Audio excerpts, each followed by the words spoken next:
Meu nome é Pedro Alcântara, eu tenho 24 anos e sou dublador e diretor de dublagem. Eu comecei a dublar quando eu era bem pequeno, porque meu pai trabalhava com locução de rádio, locução comercial, e aí ele precisou um dia de uma criança para gravar uma locução, e aí ele me colocou para fazer essa locução. E aí meus pais perceberam que eu gostava bastante de estúdio, já gostava bastante de filme, eu já sabia ler desde pequeno, gostava de ficar imitando as coisas que apareciam na TV, e eles pensaram, dublagem, vamos atrás de dublagem. E aí a gente veio de Jacareí para São Paulo para ir atrás de curso de dublagem, para ver como é que era, a gente foi visitando os estúdios e aí comecei a dublar. Primeira vez que eu vi a minha voz em algum personagem, eu achei muito esquisito e eu estranhei bastante. E hoje em dia acontece o contrário. E vai acontecer a mesma coisa com esse vídeo quando eu for assistir. Toda vez que eu vejo a minha voz saindo de mim mesmo, eu acho muito estranho, porque eu me acostumei a ver a minha voz saindo de outras pessoas ou coisas ou animais. Olha, tem muito dublador que eu admiro, desses dubladores mais antigos, tipo a Cecília Lemes, por exemplo. Talvez ela fique meio irritada de eu falar que ela é uma dubladora antiga, mas isso é um problema dela, não meu. A Nair Silva, tem o Luiz Carlos de Moraes, mas eu acho que um grande ídolo que eu tenho desde pequeno é o Carlos Campanile, porque eu via muito o Jurassic Park dublado, a primeira dublagem do Jurassic Park, que foi feita na Alamo e foi dirigida pela própria Nair Silva, e eu praticamente decorei todas as falas daquele filme com aquela dublagem. Teve até uma situação engraçada que na primeira vez que eu fui na Alamo, o dono da Alamo me levou para conhecer os estúdios. E a primeira coisa que eu perguntei quando eu encontrei com ele foi quem dublou o Dr. Grant do Jurassic Park? Porque eu sou o tipo de... Eu ia falar, eu era criança que fazia esse tipo de pergunta, mas eu faço essas coisas até hoje. E ele falou, eu não lembro, garoto. São muitos filmes que nós dublamos aqui. E aí eu pensei, tá bom, paciência, né? E aí logo que a gente entrou no Estúdio 1, que era o estúdio maior da Alamo, peço desculpas ao diretor e peço desculpas ao técnico que estavam lá naquele momento, porque eu não lembro quem eram.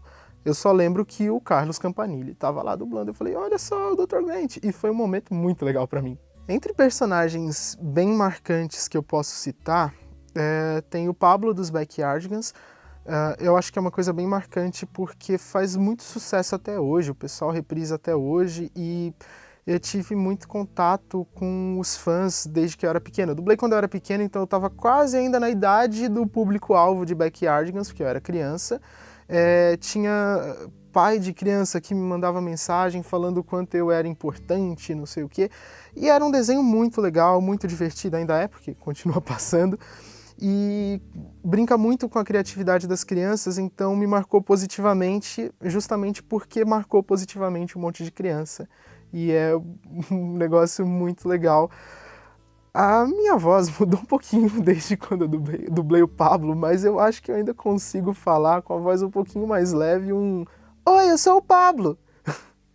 Acho que é mais ou menos isso. Deixa eu ver.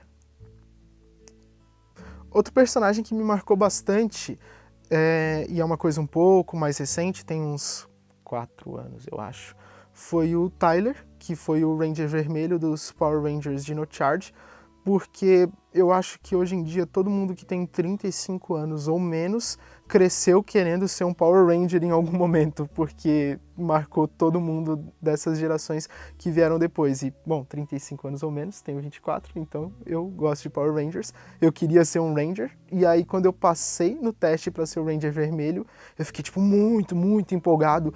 E foi um dos momentos mais marcantes da minha vida, não da minha carreira, da minha vida, mais do que o meu próprio trabalho. O meu primeiro "É hora de morfar!" foi muito empolgante, fiquei muito feliz, foi um momento muito marcante para mim.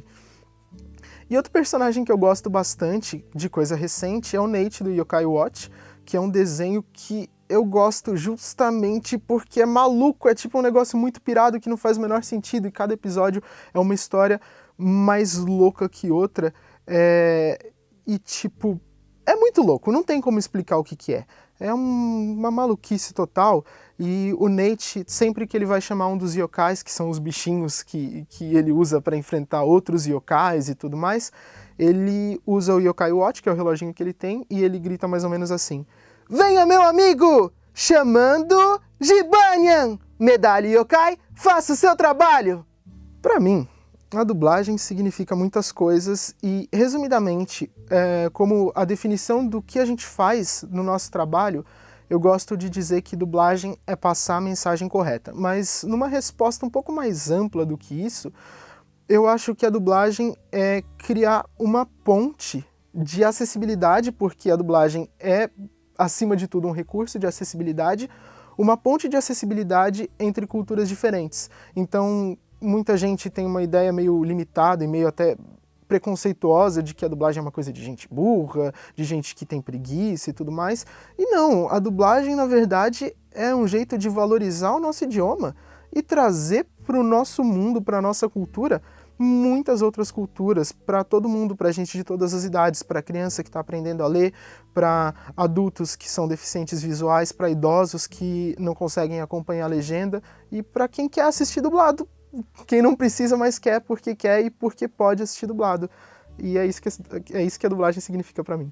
O que eu espero de um bom profissional em dublagem é bastante dedicação, bastante autocrítica, boa vontade para aprender, principalmente um bom ouvido e bom senso também para entender como é que a gente vai pegar o que está sendo falado no original e falar em português. A ideia de que a gente vai ajudar a contar aquela história no nosso idioma. Quando eu comecei a dublar, a tecnologia estava avançando e os estúdios estavam começando a usar o Pro Tools, que é o software de edição que a gente usa hoje, e isso acelera bastante. Então, muitos clientes começaram a cobrar as coisas muito mais rápidas, porque dá para fazer mais rápido. Então, todo mundo quer muita agilidade. E eu imagino que daqui a 10 anos a dublagem vai estar com uma mentalidade um pouquinho diferente. E é uma coisa que eu já estou sentindo hoje, mas que eu acho que daqui a 10 anos vai estar mais bem estabelecida. Os clientes, além de cobrar que tudo seja feito mais rápido, eu acho que eles vão cobrar que tudo seja feito com mais qualidade, porque o público vai ter mais senso crítico em relação ao que é uma boa dublagem, o que é uma dublagem que não está muito legal. Entre dubladores que eu acho que as pessoas deveriam conhecer, o primeiro que eu vou citar é justamente aquele dublador que eu mais admiro, que é o Carlos Campanile, porque as pessoas conhecem alguns dos trabalhos mais famosos dele, mas ele tem muitos outros trabalhos super legais. Ele é um dublador muito competente, muito dedicado, que tem várias características que eu admiro e eu espero de todos os profissionais. E eu acho que todo mundo poderia aprender um pouco mais sobre dublagem vendo todos os trabalhos dele. Entre outros dubladores que todo mundo deveria conhecer, eu posso citar o Sérgio Rufino, que é um artista muito completo. Ele é um ótimo ator, tanto nos palcos quanto dentro do estúdio, e ele é muito versátil e dubla há bastante tempo, e é um cara que eu admiro bastante e respeito muito como artista.